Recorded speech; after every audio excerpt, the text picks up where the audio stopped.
আসসালামু আলাইকুম। শুরুতেই জানিয়ে দিব এখনকার গুরুত্বপূর্ণ সংবাদ শিরোনাম।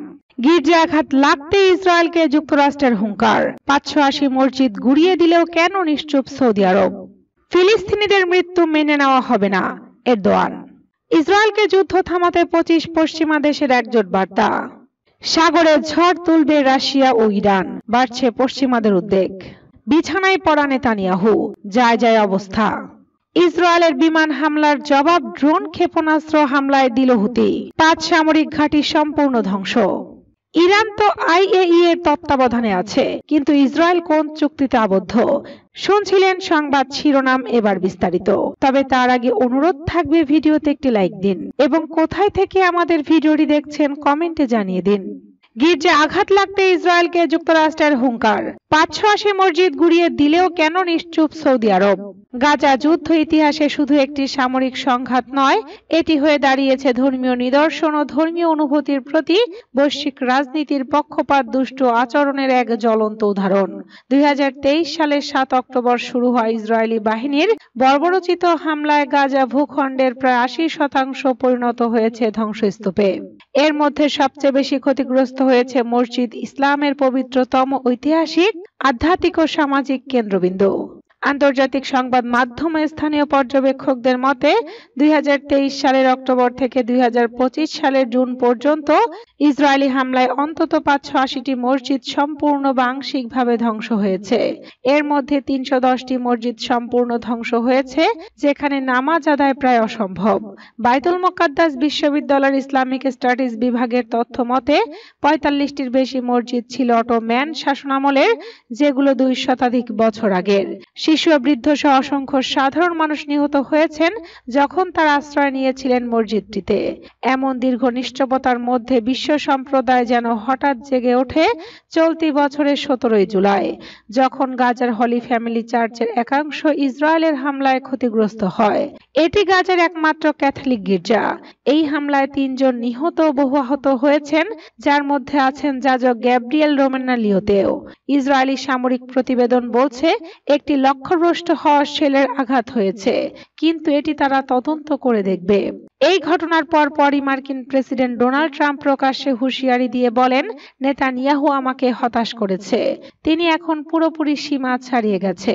নেতানিয়াহুকে এখন এক প্রকার উন্মাদনা পেয়ে বসেছে। তিনি মানবিকতা ভুলে গিয়ে শুধুমাত্র ধ্বংসের খেলায় মেতে উঠেছেন।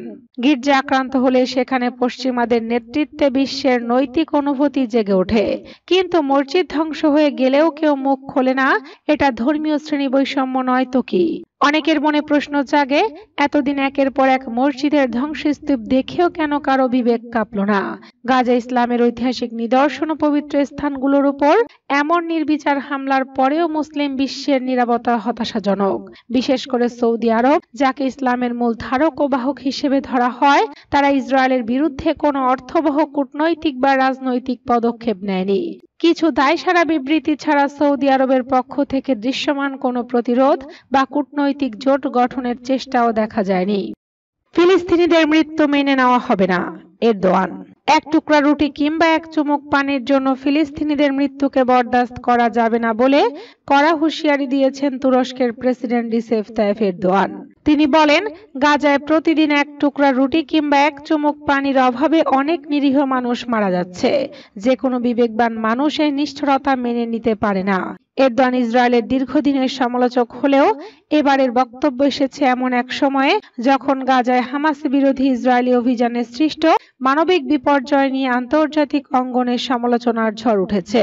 ইসরায়েল বর্তমানে জাতিসংঘ আন্তর্জাতিক মহলের চাপের মুখে রয়েছে, যেখানে বেসামরিক নাগরিকদের নিরাপত্তা নিশ্চিত করা এবং গাজায় ত্রাণ প্রবেশের অনুমতির দাবি জোরালো হচ্ছে। ইসরায়েলকে যুদ্ধ থামাতে 25 পশ্চিমা দেশের একজোট বার্তা। যুক্তরাজ্য, ফ্রান্স, কানাডা সহ 25টি পশ্চিমা দেশ এক যৌথ বিবৃতিতে ইসরায়েলের গাজা যুদ্ধ বন্ধের আহ্বান জানিয়েছে।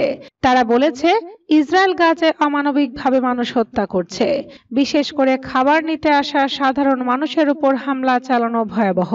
এই বিবৃতিতে দেশগুলো বলেছে, গাজার মানুষদের ত্রাণ দেওয়া খুবই ধীর গতিতে চলছে, যা মোটেও গ্রহণযোগ্য নয়। তারা জানিয়েছে, খাবার নিতে গিয়ে ৮০০-র বেশি বেসামরিক মানুষ মারা গেছে, যাদের বেশিরভাগই নিহত হয়েছেন গাজা হিউম্যানিটেরিয়ান ফাউন্ডেশনের আশেপাশে। জিএইচএফ মূলত যুক্তরাষ্ট্র ইসরায়েলের সহায়তায় জাতিসংঘের পরিবর্তে গাজায় ত্রাণ সরবরাহের দায়িত্ব নিয়েছে, তবে এই পদ্ধতিকে বিপজ্জনক বলেছে ২৫টি দেশ। তাদের ভাষায়, এই ত্রাণ ব্যবস্থায় গাজার মানুষ তাদের ন্যায্য মর্যাদা থেকে বঞ্চিত হচ্ছে এবং এতে অস্থিরতা আরও বাড়ছে। ইসরায়েল এই বিবৃতিকে বাস্তবতা থেকে বিচ্ছিন্ন বলে দাবি করেছে। তাদের মতে, এতে হামাসের উপর চাপ না দিয়ে বরং ভুল বার্তা দেওয়া হচ্ছে। সাগরে ঝড় তুলবে রাশিয়া ও ইরান, বাড়ছে পশ্চিমাদের উদ্বেগ। শান্ত নয়, উত্তাল হয়ে উঠছে সমুদ্র। নীল জলরাশিতে বাজছে নতুন সামরিক সুর। প্রাচ্যের দুই পুরনো পরাশক্তি ইরান ও রাশিয়া এবার হাত মিলিয়ে নামছে গভীর সমুদ্রে। সম্প্রতি রাশিয়া ঘোষণা দিয়েছে, তারা অংশ নিচ্ছে ইরানের সঙ্গে যৌথ সামুদ্রিক মহড়ায়। মধ্যপ্রাচ্যের উত্তপ্ত জলসীমায় এবার ঢেউ তুলবে যুদ্ধজাহাজ, সাবমেরিন আর লং রেঞ্জ ক্ষেপণাস্ত্র। উদ্দেশ্য একটাই, শক্তি প্রদর্শন। এই মহড়া আর 5টা রুটিন ড্রিল নয়, এটি এক খোলা বার্তা, যা সরাসরি পাঠানো হচ্ছে ওয়াশিংটন এবং তেল আবিবের ঠিকানায়। সাগরের বুকে এবার শক্তি দেখাতে একসাথে নামছে রাশিয়া ও ইরান। বিছানায় পড়া নেতানিয়াহু, যায় যায় অবস্থা। ফিলিস্তিনের গাজায় ভয়াবহ আগ্রাসন চালিয়ে বিশ্বজুড়ে অভিশাপ কুড়িয়েছেন ইসরায়েলের প্রধানমন্ত্রী বেনিয়ামিন নেতানিয়াহু। নিরীহ ফিলিস্তিনিদের জন্য পরিচালিত ত্রাণ শিবিরেও হামলা চালিয়ে বহু মানুষকে ক্ষুধার্ত অবস্থায় মৃত্যুবরণে বাধ্য করেছেন মধ্যপ্রাচ্যের এই দখলদার। এমনকি ত্রাণ নিতে আসা ফিলিস্তিনিদের দিকেও মরিচের গুঁড়া ছুঁড়েছে ইসরায়েলি সেনারা। এই বর্বরতা তাকে রাজনীতির মঞ্চে অনিশ্চিত অবস্থানে ঠেলে দিয়েছে। সব মিলিয়ে নেতানিয়াহুর রাজনৈতিক ও আন্তর্জাতিক অবস্থান যেমন নড়বড়ে, তেমনি এর প্রভাব পড়েছে তার ব্যক্তিগত জীবন ও স্বাস্থ্যের উপরও। সর্বশেষ পচা বাসি খাবার খেয়ে বিষক্রিয়ায় আক্রান্ত হয়ে গুরুতর অসুস্থ হয়ে পড়েছেন তিনি। নেতানিয়াহুর দপ্তর থেকে জানানো হয়েছে, শনিবার রাতে অসুস্থ হয়ে পড়েন ৭৫ বছর বয়সী ইসরায়েলি প্রধানমন্ত্রী। দ্রুত চিকিৎসা সেবা দিতে হাদাসা আইন কেরেম হাসপাতালের অভ্যন্তরীণ মেডিসিন বিভাগের পরিচালক তার বাসায় পৌঁছান। চিকিৎসকরা জানিয়েছেন, নেতানিয়াহুর পানিশূন্যতা হয়েছে এবং তার অন্ত্রে প্রদাহ ধরা পড়েছে। বর্তমানে তিনি তরল খাবার গ্রহণ করছেন এবং বিশ্রামে আছেন। এর মধ্যে রোববার সকালে নিয়মিত মন্ত্রিসভার বৈঠকে অংশ নেননি তিনি। ইসরায়েলের বিমান হামলার জবাব ড্রোন ও ক্ষেপণাস্ত্রে দিল হুতি। ইয়েমেনের হোদেইদা বন্দরে আবারও বিমান হামলা চালিয়েছে ইসরায়েল। হুতি বিদ্রোহীদের অবস্থান লক্ষ্য করে এই হামলা চালানো হয় বলে দাবি করেছে তেল আবিব। জবাবে ইসরায়েলের বিভিন্ন লক্ষ্যবস্তুতে পাল্টা ড্রোন ও ক্ষেপণাস্ত্র হামলা চালিয়েছে হুতি বিদ্রোহী গোষ্ঠী। হামলার পর গোষ্ঠীটিকে চরম মূল্য দিতে হবে বলে হুঁশিয়ারি দিয়েছেন ইসরায়েলের প্রতিরক্ষা মন্ত্রী। ইয়েমেনের হুতি বিদ্রোহীদের মুখপাত্র ইসরায়েলের 5টি সামরিক ও গুরুত্বপূর্ণ লক্ষ্যবস্তুতে ড্রোন হামলা চালানোর দাবি করেছেন। হুতি মুখপাত্র ইয়াহিয়া সারিয়াক বিবৃতিতে জানান, তাদের ড্রোন বাহিনী একটি বিশেষ সামরিক অভিযান পরিচালনা করেছে এবং ইসরায়েলের 5টি সামরিক ও গুরুত্বপূর্ণ লক্ষ্যবস্তুতে হামলা চালিয়েছে। সারি বলেন, অভিযানে বেন গুরিয়ন বিমানবন্দর, অধিকৃত জাফায় আরেকটি সামরিক লক্ষ্যবস্তু ইলাদ বন্দর, রামন বিমানবন্দর এবং আশদোদ অঞ্চলের একটি গুরুত্বপূর্ণ লক্ষ্যবস্তুকে লক্ষ্য করা হয়েছে। তিনি আরো বলেন, অভিযানটি 5টি ড্রোন দিয়ে পরিচালিত হয়েছিল।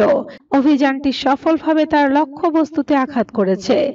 ইরান তো আইএই এর তত্ত্বাবধানে আছে, কিন্তু ইসরায়েল কোন চুক্তিতে আবদ্ধ? ইসলামী প্রজাতন্ত্র ইরানের আইন ও আন্তর্জাতিক বিষয়ক উপপররাষ্ট্রমন্ত্রী কাজেম গারিবাবাদি নিউ ইয়র্কে জাতিসংঘের 110টিরও বেশি সদস্য দেশের প্রতিনিধিদের সাথে এক ব্রিফিংয়ে গত 8 দশক ধরে ইহুদিবাদী ইসরায়েলকে এই অঞ্চলে নিরাপত্তাহীনতা ও অস্থিতিশীলতার প্রধান হোতা বলে উল্লেখ করেন। তিনি জোর দিয়ে বলেন, এটি সেই একই দখলদার যারা এ পর্যন্ত 3000-এরও বেশি সন্ত্রাসী অভিযান পরিচালনা করেছে, 70 লক্ষেরও বেশি ফিলিস্তিনিকে বাস্তুচ্যুত করেছে, লক্ষ লক্ষ মানুষকে শহীদ করেছে এবং 10 লক্ষেরও বেশি ফিলিস্তিনিকে গ্রেপ্তার করেছে। ইরানের উপপররাষ্ট্রমন্ত্রী ইহুদিবাদী ইসরায়েলের পারমাণবিক অস্ত্রাগারের বিপজ্জনক প্রকৃতির কথা উল্লেখ করে বলেন, দখলদার এই শক্তি কোনো নিরস্ত্রীকরণ কিংবা অবিস্তার চুক্তির সদস্য নয় এবং তাদের অস্ত্রাগারে শত শত পারমাণবিক ওয়ারহেড রয়েছে। গারিবাবাদী আরো বলেন, ইরানের পারমাণবিক কর্মসূচি তো সর্বদা শান্তিপূর্ণ ছিল এবং আন্তর্জাতিক পরমাণু শক্তি সংস্থার কঠোর অবিচ্ছিন্ন তত্ত্বাবধানে ছিল। তবে ইহুদিবাদী ইসরায়েল ৩০ বছরেরও বেশি সময় ধরে ইরানের পারমাণবিক বোমা সম্পর্কে মিথ্যা দাবি করে জনমত এবং মার্কিন সরকারকে বিভ্রান্ত ও প্রতারিত করে আসছে।